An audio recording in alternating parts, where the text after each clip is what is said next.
Every army has its outdated weapons, systems once dominant, now obsolete. Fast food's no different. In 2025, some menu items are still fielded like relics from another era. Comforting, familiar, but operationally useless. The McDonald's Filet-o-Fish is the perfect example. Decades without an upgrade, yet still priced like premium gear. This video is your consumer intelligence briefing on the 7 fast food items only fools still buy. Legacy rations that waste your budget and dull your palate. Let's audit the battlefield of nostalgia-driven food frauds. Before we move on, I'd like to ask you a small favor. If you appreciate this content, please take a second to like this video and subscribe to the channel. Over 98% of you watch the videos without subscribing. Costs you nothing, but it makes a huge difference to us. So, did you click the subscribe button? Great, thank you so much. Now back to the video. Some weapons stay too long in service. The Filet-o-Fish is one of them. It was once a proud deployment in the McDonald's arsenal. A fried fish sandwich meant to bridge Lent season gaps and diversify the field menu. But decades later, it stands unchanged. A relic still marching under the same banner. The bun feels deflated, the cheese is half a slice at best, and the fish patty, as one source put it, tastes like it was forgotten in a school freezer during the Bush administration. That single line captures the decay. It's not evolution, it's endurance by neglect. The Filet-o-Fish is now a case study in legacy optimization gone wrong. A product too entrenched to modernize, too nostalgic to retire. The price has seen regular increases, yet the quality, taste, and portion have remained static. That's operational mismatch, escalating cost without performance gain. In military terms, it's maintaining an aircraft whose maintenance budget exceeds its combat relevance. Every sandwich sold is one more dollar spent on a fleet past its prime. You buy it not because it's good but because it's familiar. Nostalgia functions here like the sunk cost fallacy. I've trusted it this long, so it must still work. But loyalty built on memory can be a weapon. McDonald's uses that conditioning to reissue the same specs year after year. The result? The same soggy, bland output from the VHS era, now priced for the streaming age. It's a maintenance mindset instead of a modernization mindset, hiding R&D paralysis behind sentiment. Meanwhile, other systems evolve. McDonald's experiments with improved chicken formulations, limited-time collaborations, and new sauces that actually show developmental intent. Those units demonstrate innovation cycles, tuning taste and texture with each release.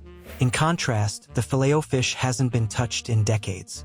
It's a static asset pulling budget away from genuine progress. Each bite feels like reading an outdated briefing, same format, no new intel. You keep chewing on history, not flavor. And that's the trap. Familiarity trains you to accept decline. The company knows that the Filet-o-Fish fills an emotional, not operational, need.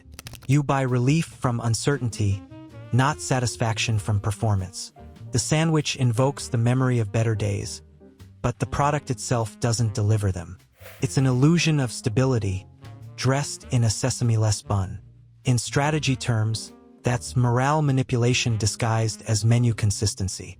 The Filet-o-Fish has become the perfect operational case study of nostalgia weaponized. Outdated, overvalued, and strategically misleading.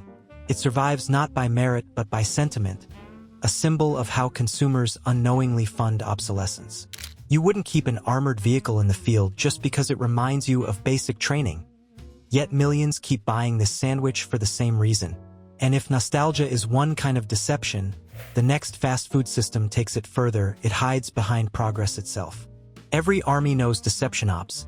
Fast food chains now run their own under the name healthy options. The tactic is quiet but effective. No smoke, no flash, just soft marketing whispers suggesting you're doing something good for your body. Chick-fil-A's Kale Crunch Side is one of those operations, a calculated deployment meant to shift guilt, not diets. On the surface, it looks like progress. A plastic cup dressed in the color of virtue. Kale, almonds, vinaigrette, symbols of intent more than ingredients. The menu presents it as a modern evolution, a break from grease and salt. You can almost hear the corporate audio in your head saying, "We care." But once you run nutritional recon, the illusion fades fast. The cabbage base is bulk filler, the kale barely more than garnish. The almonds sit scattered like token reinforcements, and the vinaigrette, mostly sugar and oil, carries the real payload. That's where the operation shows its disguise. The company frames it as a disciplined meal, but the substance doesn't align with the signal. It's high cost, low yield, a $3.35 bowl that delivers minimal nutrients and even less fullness. You're buying packaging, psychology, and the right to feel responsible. The target audience isn't hungry people. It's guilty people.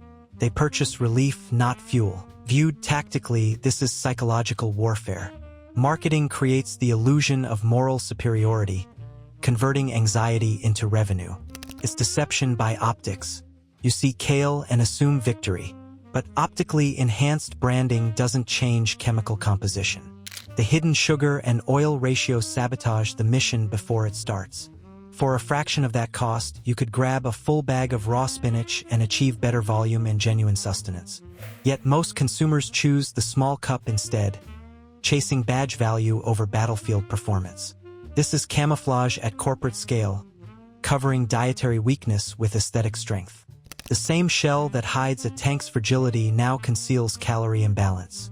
Words like clean, fresh, and green serve the same purpose as propaganda slogans.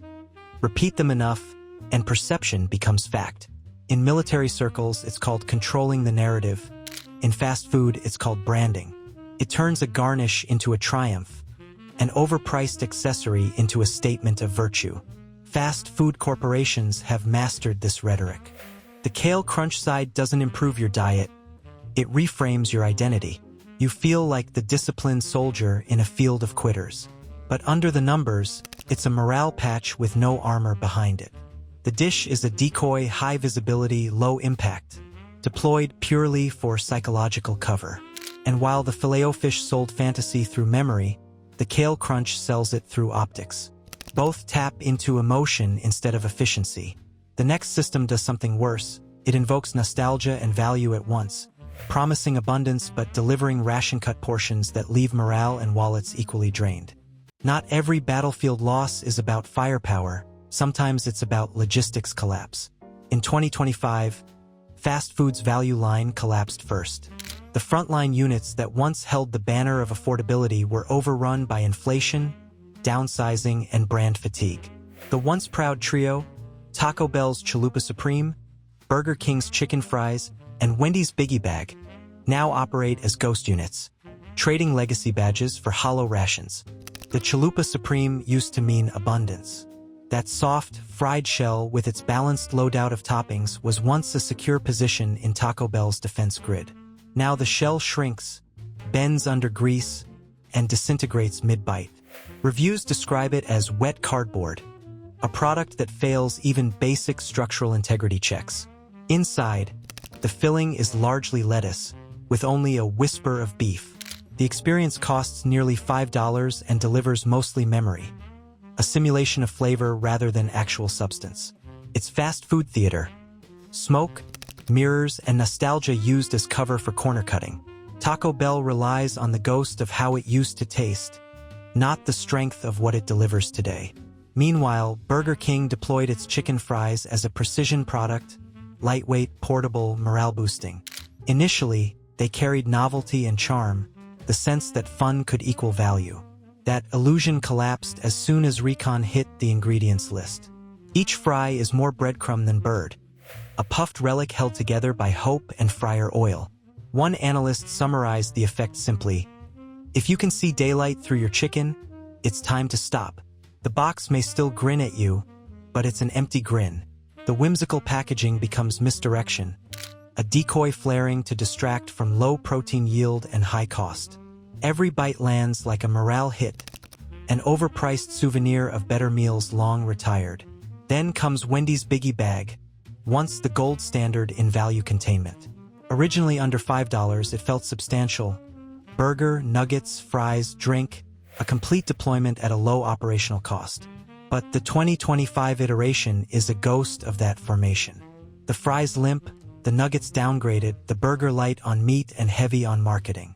The Biggie Bag, Name survives as familiar camouflage while the contents shrink. What was once a rallying cry for value is now a loyalty trap. A memory wearing a disguise, priced close to $6 yet delivering less in every category. Across all three, the pattern aligns with classic supply chain degradation. Old rations reissued despite known flaws. In the field, morale drops when troops realize their provisions no longer match their expectations. The same dynamic plays out here. Consumer trust deteriorates as corporations push nostalgia to mask operational decline. Nostalgia becomes the weak point in the line, a vulnerability exploited for easy profit. When you keep buying these downgraded relics, you're not fueling yourself. You're replenishing outdated supplies, wasting resources that could be redeployed toward higher performance meals. It's time to update your defense system, because the final stage of this campaign isn't about nostalgia or optics. It's about regaining tactical control of your own spending. Nostalgia is the enemy of efficiency. Every outdated sandwich and false value meal bleeds your operational readiness as a consumer. When you keep buying what no longer delivers, you're funding manipulation disguised as comfort. The research calls it a failure to adapt, a loyalty to reputation instead of performance. Conduct your own audit. Identify the rations that no longer earn their cost. Redeploy your spending toward meals that perform under pressure. Every dollar is a round fired, every meal a small mission. Equip accordingly. Subscribe if you want to sharpen your tactical consumer mindset and stay mission ready.